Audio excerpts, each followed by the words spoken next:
And so I was been thinking about Andrew's principle that he has like definitely ingrained it in me since we started Sensi, that I'm a problem solver, but I never kind of understood how I could solve, like, especially when there's like, let's say 5 to 10 people at a party, how could I individually get to each person and solve their problems without it kind of blowing up into like hours?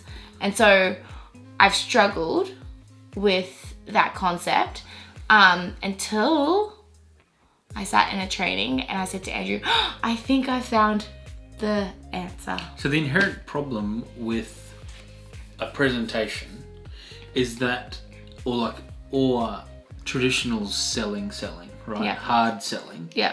Is that it's pretty selfish. Yeah. It's basically, I have a goal or a target that I'm trying to meet. And in order for me to meet that thing, I need things from you. Yeah. I need you to purchase. I need you, if I've got to sell $500 worth of stuff, I need $100 from each of the 5 of you. Otherwise, I'm not going to do my thing, which I'm really set on doing. Yeah. And that's basically the focus and the kind of driving factors behind a presentation-based, hard-selling-based party. Yeah. Right? Yep. And it's effective. Yeah, it's definitely effective. Because that's how we've always done it, but it's not as effective as it could be. Yeah, and one of the biggest keywords that have stuck to me lately, especially as I've kind of explored becoming a salesperson, because I mean that's what we do, we're salespeople. At the end of the day, that is our title. We are sales consultants. Was being ethical and moral. And I was thinking about this, and I was thinking about being ethical and moral in what it is that I do, and that's definitely something that I definitely want to be, is an ethical person, and I'm a person that has morals. And I was thinking about how sometimes you go to a store and you want to purchase something, or you're looking for something to solve a problem, and they end up selling you something that you just don't need. And sometimes it's easiest to buy it and get out of there than try and convince them that that's not the solution to your problem, that you wanted something else, or that they weren't listening and they just ended up selling you something because they said this will fix your problem, and you get back home and you're like, well, that just cost me another $150 and that didn't even solve my problem at all. And so those two words of being ethical and moral and being a problem solver has all kind of come together for me this week. It's also being selfless. Yes. So being ethical and moral, basically you're not selling them for your selfish purposes or your company's selfish purposes or the corporate selfish purposes. You're selling something to someone to help them. Yeah. It's not about you. Yeah. And as soon as you take the focus off what you need out of it and put the focus back on what your potential customers need and actually need, not what targets you need to hit, what do they need and what problems can you solve, then it becomes ethical and moral. Yeah, and what I think the biggest thing going off of that is one thing that before you even start any kind of sales conversation or presentation or party, as you want to put it, is to take away the need of needing something.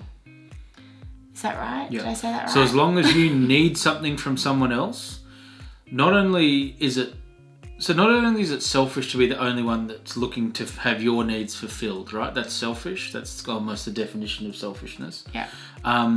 But when you need something from someone else, you don't have any power. Yeah. So.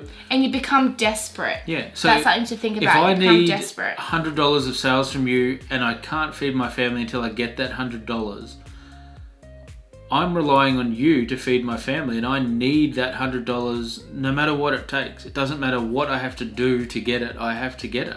Yeah. And there will be people that will teach that that's great and that's hustling and that's what you're supposed to do and that's how sales works, and you can tell whatever you want to your potential customers to get them across the line to get you that thing. But if you need something from someone, they have all the power. Yeah. They're the ones that are trying to... You've given them ownership of your life, basically. And the decision ultimately rests with them. But when you solve someone's problems, the decision, you've put them in a First. situation though. So if they've come to you with a problem, you give them the solution. You've put them in a situation where you no longer need their sales. They actually need what it is that you are offering them. Boom. They need you. Yeah, that was good. They don't need, like, they're no longer thinking about what the cost is. Yeah. They're not thinking about, Yeah. you're not thinking about your sales thing. Or what the product is that's going to solve their problem. That's all gone. 'Cause All they they're know thinking that about you're is going this to help problem them. that they've never been able to find a solution to properly. You've convinced them that you have the answer through your own experiences or showing them the actual product in the flesh. But once they realize that the answer and solution is there, they then now need you. Yeah. They need your product. Yeah. More than you need their money. And that's that whole not needing them for something. Yeah. It's you've switched the table, or you switched the switch. Is that how what's the saying? I don't even know what the tables. saying. Turn the tables around, and you've now put yourself in a position where you're actually controlling the conversation. And that is a good ethical and moral person, like, that can do that. Like someone that can, is that right? Yeah, because it's no longer about you.